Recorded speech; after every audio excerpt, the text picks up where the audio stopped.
Coming up on R&B Reviews, Ron Burgundy was put on this earth for two reasons: to have salon-quality hair and to read the news. And he does that in Anchorman 2, The Legend Continues.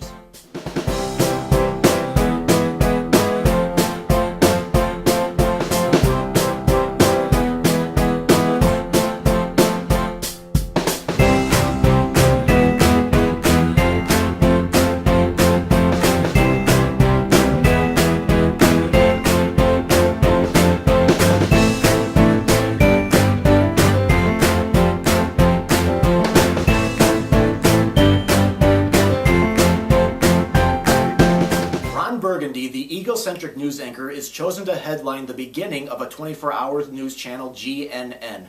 Hello, I'm Rob. Thanks very much for checking out R&B Reviews. Ron Burgundy joins a 24-hour cable channel, but he'll do it only if he can bring back his old team, including the dumb as a rock Brick, played by Steve Carell. And Ron also has hit a rough patch with his wife, Veronica, played by Christina Applegate, and there's competition from him and another news anchor at GNN. Now, the first Anchorman movie came out nearly 10 years ago, and while I'm not Will Ferrell's biggest fan, I thought it was a very hilarious movie, and Ferrell's often arrogant characteristics fit in very well with the story of an egocentric anchor who learns that there's more to life than himself. It was definitely more plot-oriented, and I thought it was a very, fast-paced movie. But Anchorman 2, on the other hand, I thought was not quite as good as the first film. While the film definitely has its hilarious and oftentimes silly, ridiculous ones, I definitely found myself noticing that more bits fell flat here. The first half of the movie I thought started out really great as Ron goes out to get his team back, and it also sets the stage for the story to follow. I can definitely accept that the movie does get intentionally ridiculous as it goes on, but sometimes I felt like it had a lot of undeveloped ideas often thrown in here. The movie is nearly 2 hours long, and I felt like it just needed another round of cutting. Like I said, what worked with the first film was that there was very strong story points.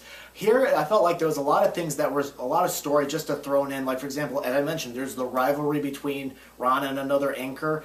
Brick's character falls in love with Kristen Wiig's equally dumb character, which I actually thought was pretty good, and I would have liked to have seen more of that. And let's see, I mean, there was just so many to really name, and I think there's also a scene later in the film that's full of cameos, which for me seemed to go on and on and on, and sometimes during that I felt like a lot of those could have been dropped.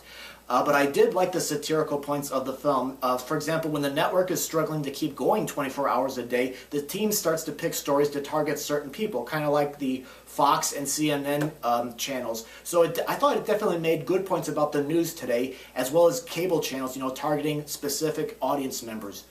Anchorman 2, I thought, had its moments, and I definitely laughed out loud, but I felt like it was a little bit bloated and unfocused. So for me, I definitely think it's worth checking out, but I think you can just rent it when it comes out on DVD. Alright, so that's my review of the movie. Go ahead and post your comments. I know there are some people that really like this movie, and there's some people that were disappointed. Go ahead and tell me what you thought, and I do appreciate it. If you want to check out our other reviews on the channel, just go right ahead. We got quite a bit of them. So thanks very much for watching.